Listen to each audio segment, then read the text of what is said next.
Could a story survive 40,000 years just by being told? Think about the stories you know, maybe tales your grandparents told you, maybe something like Hansel and Gretel or Pecos Bill wrangling a tornado. These feel old, right? From a time before now, hundreds of years maybe, passed down, written down, preserved. That feels like a long time for a story. It feels ancient. Well, prepare to recalibrate your definition of ancient, because those stories, they're practically brand new. What if I told you there are communities walking the earth today who tell stories verified by science, that accurately describe landscapes from the end of the last ice age? Not hundreds of years ago.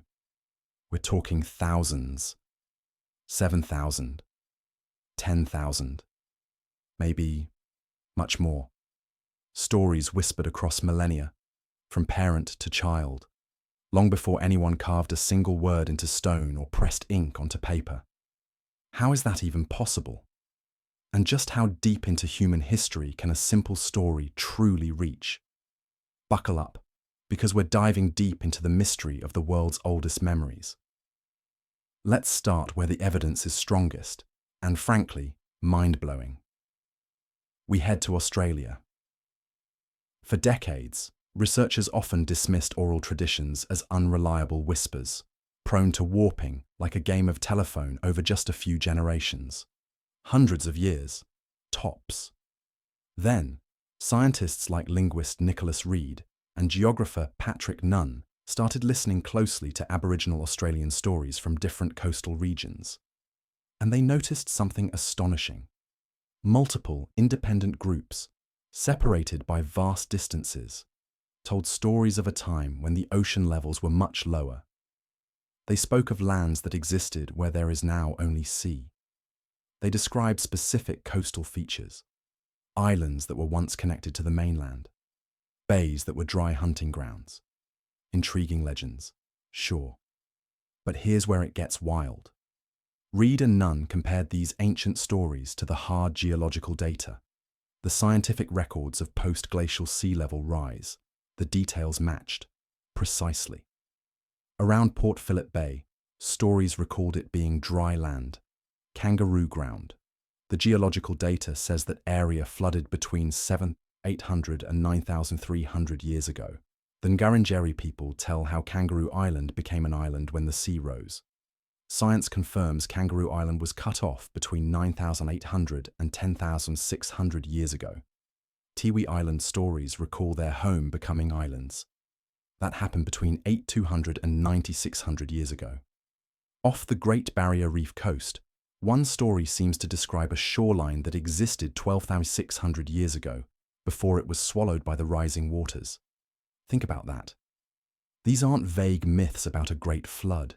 These are specific, geographically accurate accounts of coastal changes corresponding to the end of the last ice age, preserved faithfully through hundreds of generations, solely by word of mouth.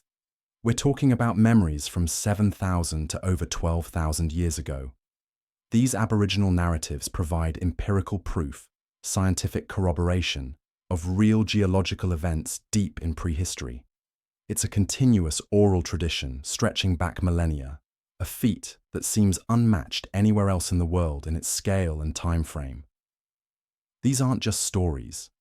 They're archives of ancient human adaptation, records of lost worlds hidden in plain sight within spoken language.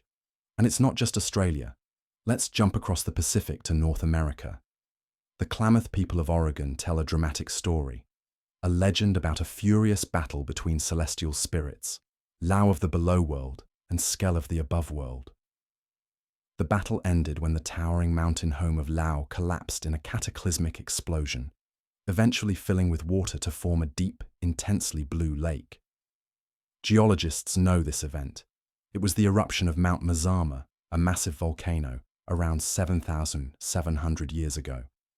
The eruption was so violent it caused the mountain to collapse into a caldera, which then filled with water, creating what we now call Crater Lake. The Klamath oral tradition isn't just a myth, It's an eyewitness account of a catastrophic volcanic eruption, passed down for nearly 8 millennia. It stands as one of the oldest, most reliably dated oral histories outside of Australia.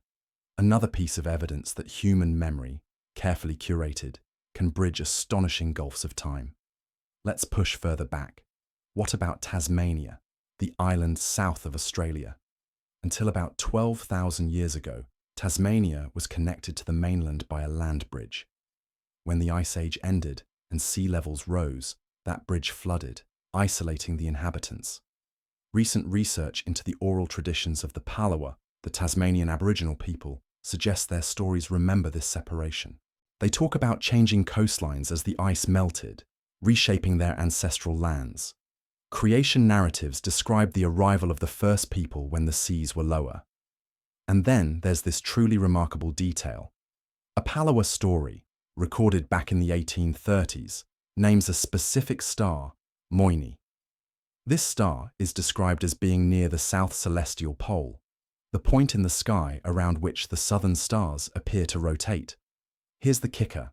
Due to the Earth's axial precession, a slow wobble in its rotation, the position of the south celestial pole drifts over millennia. Calculations show that the star the Palawa called Moini was indeed near the south celestial pole, over 10,000 years ago. Think about that. An oral tradition potentially preserving the specific position of a star from 12,000 years back. If verified, it would be the only known story in the world describing a star's position from that deep in the past. It speaks volumes about the potential for lost prehistoric knowledge carried in these ancient narratives. So, we have solid, scientifically backed evidence for oral stories surviving 7,000, 10,000, even potentially 12,000 years. That alone shatters old assumptions. But the human spirit, the spirit of deep research, always asks, can we go deeper? Could stories survive even longer? 20,000 years, 30,000, 40,000 years. Back into the depths of the Stone Age. This is where we enter more speculative, more mysterious territory. But the clues are tantalizing. Consider the Gunditjmara people in southern Australia. They tell of Bujbim, an ancestral being, a volcano spirit. In their stories, Bujbim created the landscape in a fiery eruption, his teeth becoming the lava that flowed across the land. Recently, geologists dated the last eruption of the now dormant Bujbim volcano. The date they found? Around 37,000 years ago.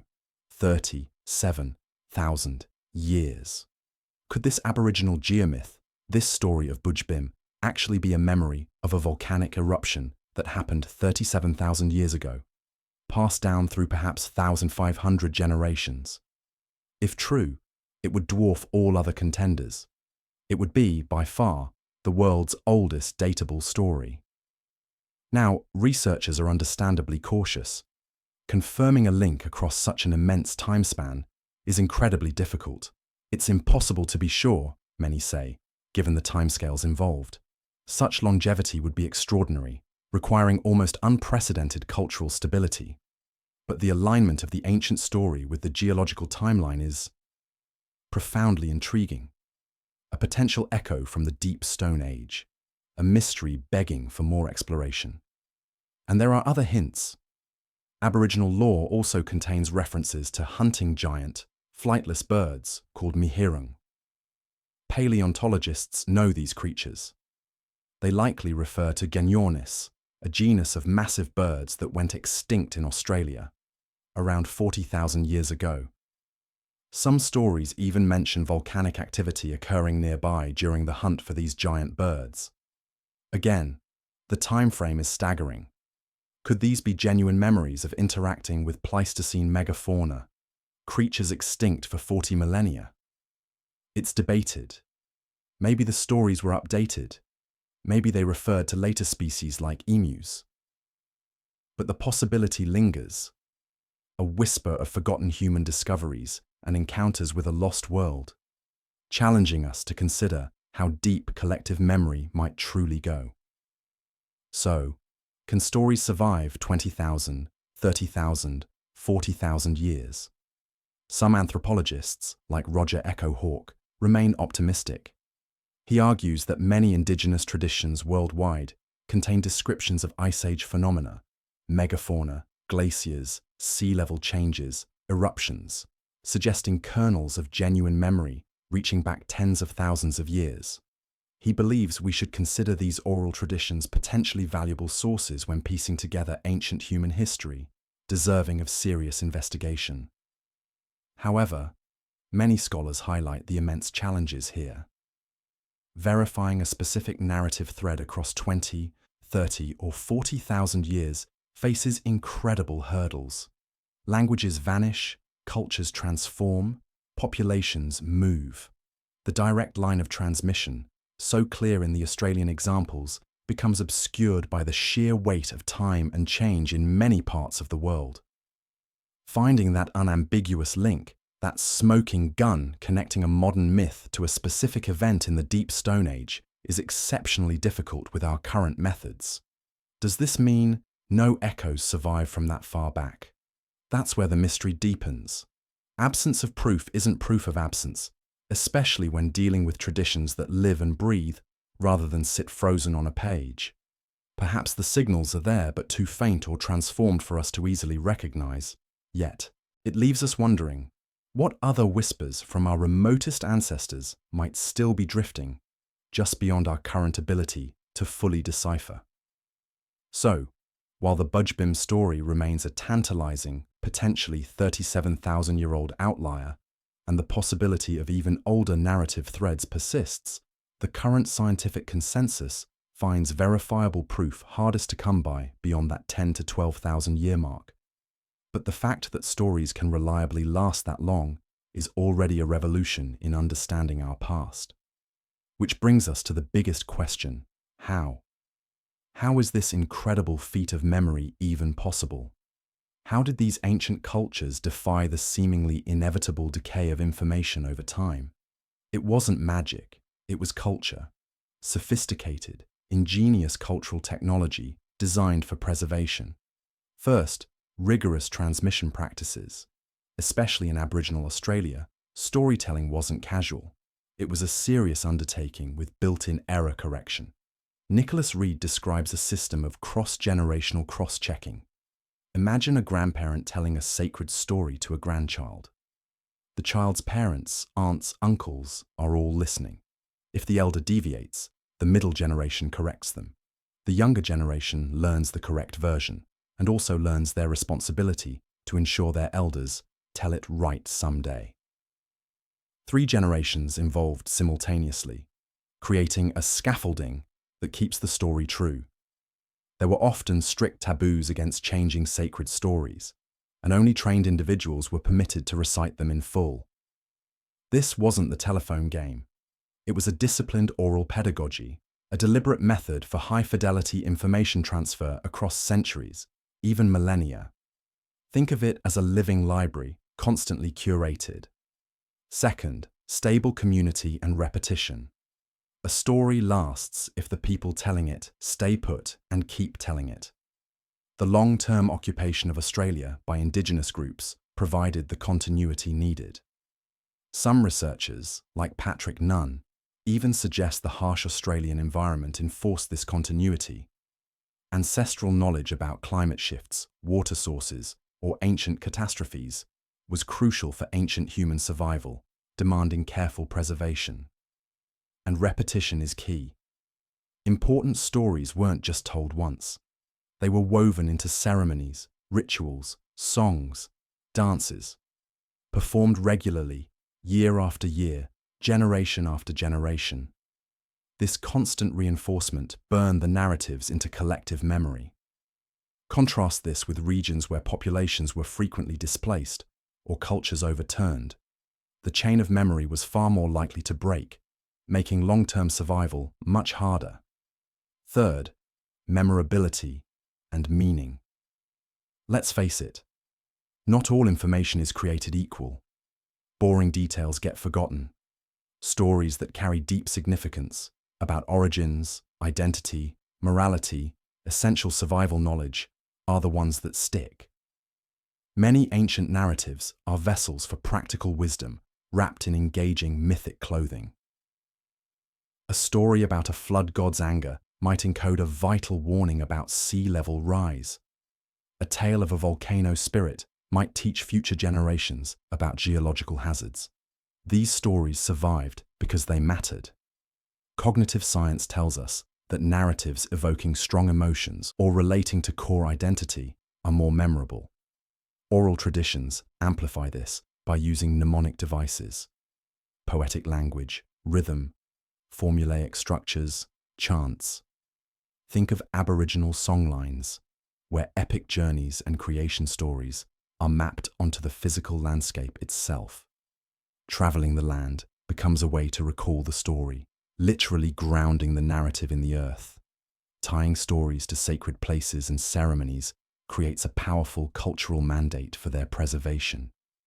Fourth, and somewhat paradoxically, adaptability within limits. While core accuracy was often paramount, especially for historical or sacred details, a story sometimes survives because it can adapt slightly. Languages change over millennia. Social contexts shift. A story frozen completely in time might become incomprehensible. Enduring traditions often maintain stable core themes and plot structures while allowing peripheral details, names, settings, specific wording, to evolve. Folklorists using analytical methods, almost like tracing genetic lineages, have shown that some common European fairy tales, like The Smith and the Devil, have roots stretching back perhaps 6,000 years to Proto-Indo-European times. The core story, a smith making a deal with a malevolent supernatural being, persisted by mutating and attaching itself to new cultures and languages. The essence survives because it resonates, even as the costume changes. In the Aboriginal sea level stories, some versions became more allegorical over time, perhaps involving ancestral spirits causing the flood. This allowed the core truth, the sea came in, the land was lost, to be remembered even as it was integrated into a broader mythological framework. So, what does this all mean? It means oral tradition is not the flimsy, unreliable thing we often assume. Under the right conditions, cultural continuity, rigorous transmission methods, meaningful content, and a degree of adaptability, it can function as a remarkably robust archive of human experience, preserving factual knowledge across time depths far greater than historians once thought possible. The proven cases from Australia and North America, reaching back 7,000 to 12,000 years, force us to reconsider the capabilities of pre-literate societies and the origins of civilization. These weren't primitive people simply struggling for survival. They were astute observers of their world, capable of developing sophisticated cultural mechanisms to record and transmit vital information about ancient catastrophes, changing landscapes, and perhaps even encounters with extinct creatures, long before writing existed. They were practitioners of deep timekeeping, holding forgotten human discoveries within their narratives. While the scientific community rightly demands strong evidence before accepting claims of 20,000 or 40,000-year-old stories, the confirmed examples open the door to profound possibilities. They suggest that echoes of the Stone Age, memories of a world vastly different from our own, might still be present, carried not in stone or code, but in the rhythm of a chanted story, the steps of a ceremonial dance, the lines of a memorized genealogy. The search for these echoes, these unexplained connections to our deep past, is one of the great frontiers of understanding human history. These ancient narratives are more than just folklore. They are testament to the enduring power of the human voice, the resilience of cultural memory, and our species' deep-seated need to make sense of our world and pass that understanding down through time. It makes you wonder, doesn't it? How much more lost prehistoric knowledge is locked away in stories we haven't yet fully understood? How many other scientifically verifiable accounts of the ancient past are still being told, dismissed as mere myth? How many echoes of the deep human journey from the Ice Age and beyond are still whispering to us, if only we learn how to listen? How ancient can a story really be? We've found evidence stretching back over 10,000 years. Could the true limit reach even deeper into the mists of human history? The research continues.